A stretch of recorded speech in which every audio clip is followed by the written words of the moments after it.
Buenos días, mi nombre es Ailin Dayana Trujillo. Vamos a intentar explicar hoy el tema llamado investigación cuantitativa. Bueno, el presente trabajo tiene como fin dar una idea un poco más clara acerca del método e investigación cuantitativa. Con la presentación de este tema buscamos establecer diferentes opciones metodológicas. Por tal razón, se hace necesario establecer las dos diferencias principales del método cualitativo y el método cuantitativo, ya que muchas veces pensamos que cuando hablamos de métodos cuantitativos y de métodos cualitativos, la única diferencia que existe entre estos es que en el método cuantitativo se habla de números y en el método cualitativo no, y no es así. Estos difieren en muchos sentidos. Dos de los aspectos más importantes que los diferencian son los siguientes. El tipo de intencionalidad, que es el primero, y el segundo es el tipo de realidad que busca basar el enfoque investigativo o el enfoque investigativo que éste pretenda abordar.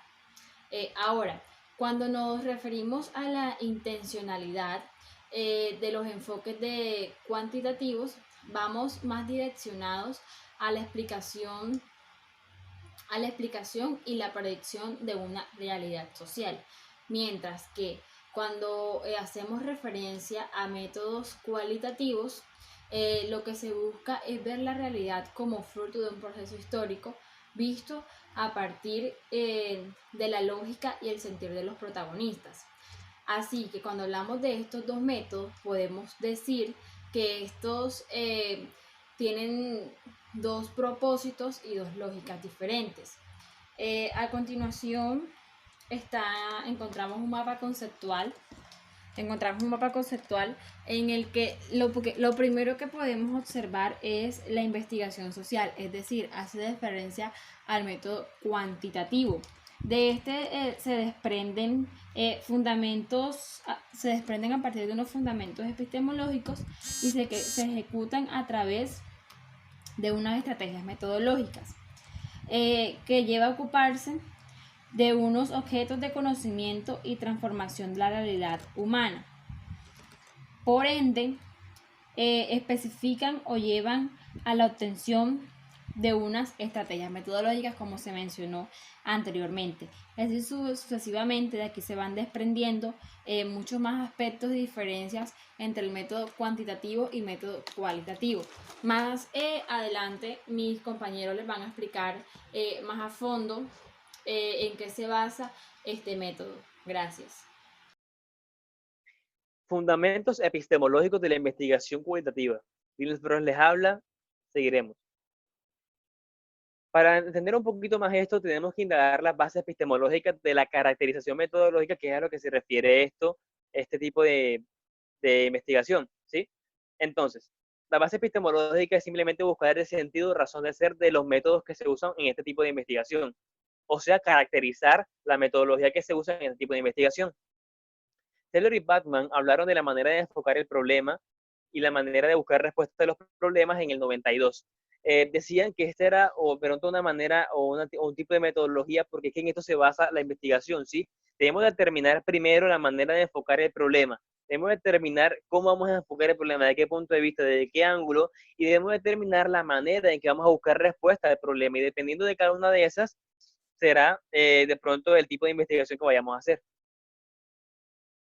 Bien, Cuba, un poquito antes de Taylor y Bachman, en el 90, clasificó los paradigmas de la investigación en 5: positivista, pospositivista, crítico social, constructivista y dialógico. Los dos primeros haciendo referencia a lo que es la investigación, esta investigación, la cualitativa, y los otros tres a la cuantitativa.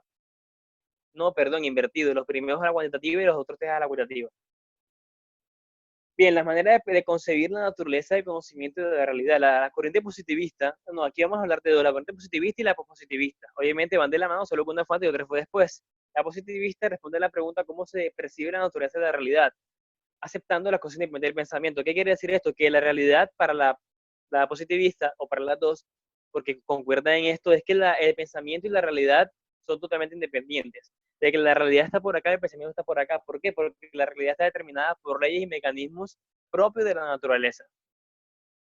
Ahora metiéndonos en el tema del conocimiento, el positivismo plantea que se puede llegar a aprender completamente de la realidad, cosa opuesta a lo que hace el pospositivismo, porque él plantea que aunque la realidad, que, que la realidad, como es independiente del pensamiento y como está determinado por leyes naturales, no puede ser abarcada completamente ni aprendida.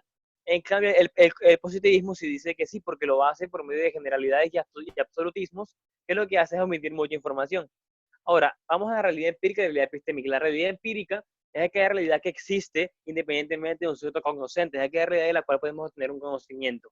La realidad epistémica es aquella realidad en la cual sí depende de un cognoscente porque dependerá de la manera en que sienta, perciba, piense y sea este sujeto cognoscente. Esto es todo lo que se refiere a ambos puntos de la unidad 1. Muchas gracias.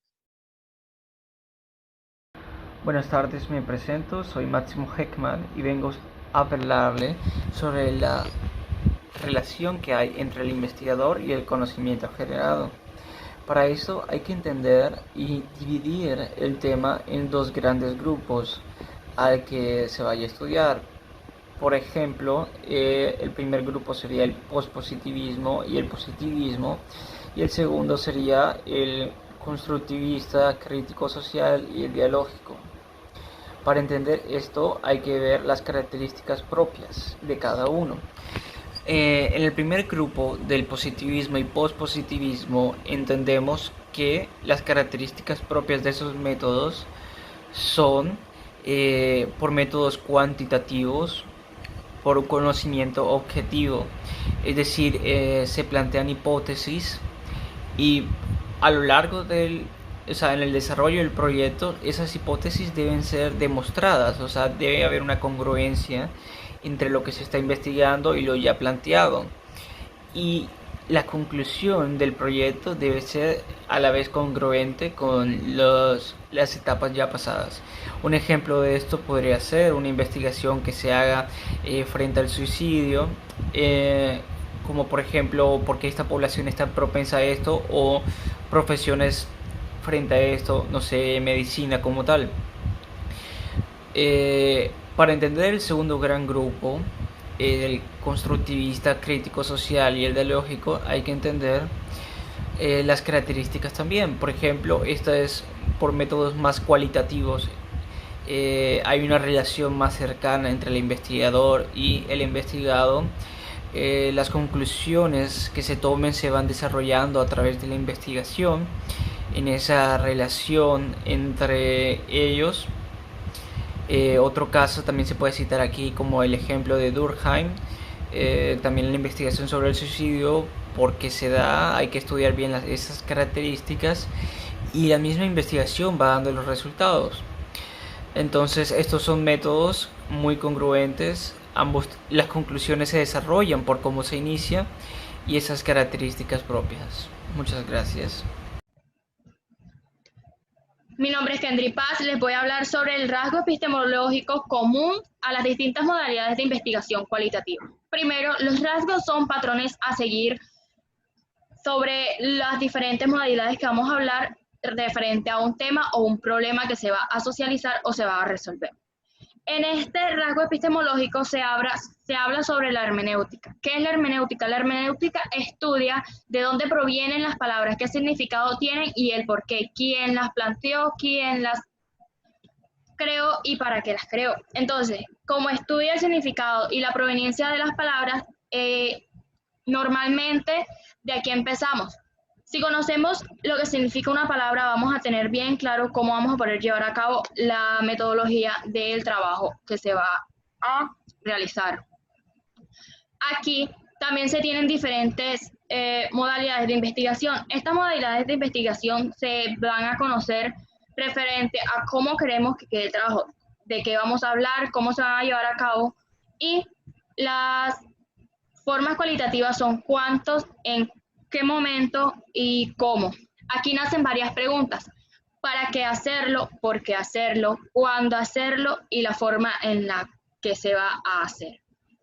Aquí también se interacciona mucho con lo que son los símbolos. Los símbolos dan una manera de nosotros dar significado a las palabras. Entonces, si ya tenemos palabras y tenemos los símbolos, también vamos a tener el significado de palabras y el cómo se van a llevar cómo se van a utilizar en el contexto en el que se vaya a plantear. Entonces, aquí tenemos una interacción participativa. ¿Por qué? Las interacciones participativas son aquellas en las que un grupo de personas o dos o más personas tienden a compartir sus ideas. ¿De qué manera comparten sus ideas? Bueno, las personas empiezan a plantear el tipo de problemas que ellas quieren quieren realizar o quieren resolver. Con ayuda de otras personas, esto se va a resolver y se va a dar finalidad a lo que es la modalidad de investigación cualitativa, buscando de diferentes fuentes y diferentes autores para tener una amplia información y conocimiento más profundo sobre el tema que se va a tratar. Buenas tardes, habla Marilyn Vargas. Yo vengo a exponerle acerca de los momentos metodológicos del proceso de investigación cualitativa. Estos realmente no son los puntos de referencia son los que habló mi compañero anterior. Sin embargo, estos nos dan un sentido, le dan sentido un sentido de contextualización a las situaciones y a los momentos que se van a ir durante la investigación. Estos nos permiten formular de forma comprensiva y explicativa. En ciertos casos, no nos dan las dos, siempre dependiendo del caso podemos tenerlas. Estos momentos son la formulación, que es el punto donde se inicia, es el punto de partida en donde nosotros nos hacemos las preguntas de qué es y por qué vamos a realizar cierta investigación. Luego viene, la formulación tiene unos submomentos, estos submomentos son el inicio, intermedio y final. Luego viene el diseño, que es la parte donde se busca responder donde respondemos y nos hacemos las preguntas de cómo se adelantará, en qué lugar será, en qué momento, por qué razón. Es la parte más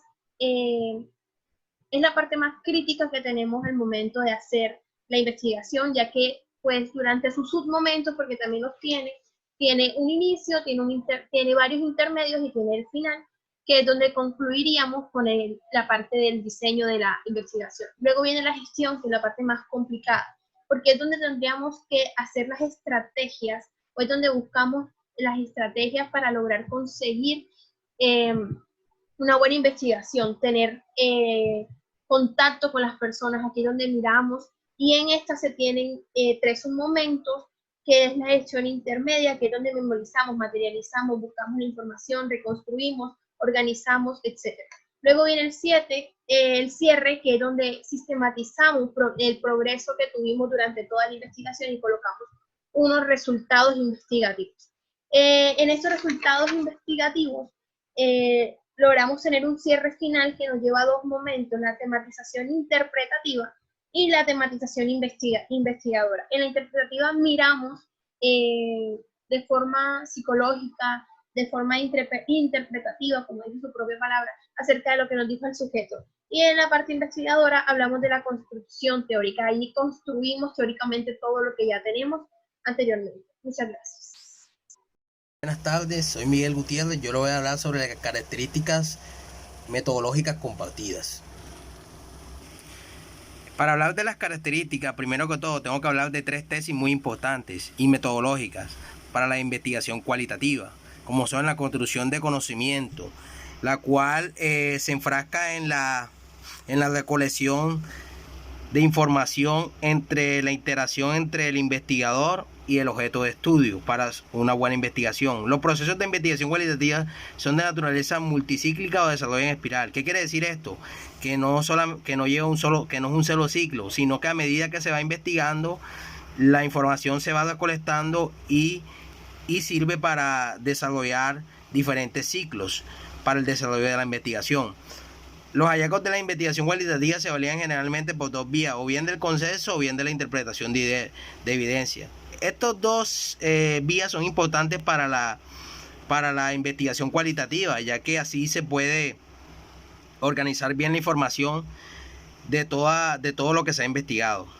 Aquí les voy a hablar sobre las características de la investigación cualitativa según Taylor y Bonda, 1992, los cuales cogen como características propias de la investigación cualitativa estas que les voy a hablar ahora. Es inductiva, está con el descubrimiento y el hallazgo que con la comprobación o verificación. porque se basa en el método inductivo para el descubrimiento y el hallazgo. Es decir, que toda la información que es veraz y concisa y que es descubierta por ellos es más importante que la comprobación o la verificación de esto. Es holística porque es íntegra. El investigador coge el escenario y todo el objeto de estudio como algo íntegro, algo que le puede servir para su investigación. Es interactiva y reflexiva, la cual el investigador también interactúa con el medio o con la realidad de estudio, pero también hace que el individuo al que se está estudiando o la realidad que se está estudiando también reflexione sobre el sitio donde vive. Es naturalista porque solamente coge una sola realidad, la realidad no cambia, y un solo objeto de estudio. Es abierta porque no solamente coge una sola información, sino que recolecta toda la información para su investigación del objeto de estudio y de la realidad que estudia. Es humanista porque se basa en la experiencia de ese individuo o esa realidad a la que se está estudiando. Es rigurosa porque sigue estudiando sigue de un modo de investigación exhaustivo y de verificación. Bueno, aquí le explico un mapa mental de todo lo que yo hablé anteriormente. Espero que le haya encantado. Muchas gracias.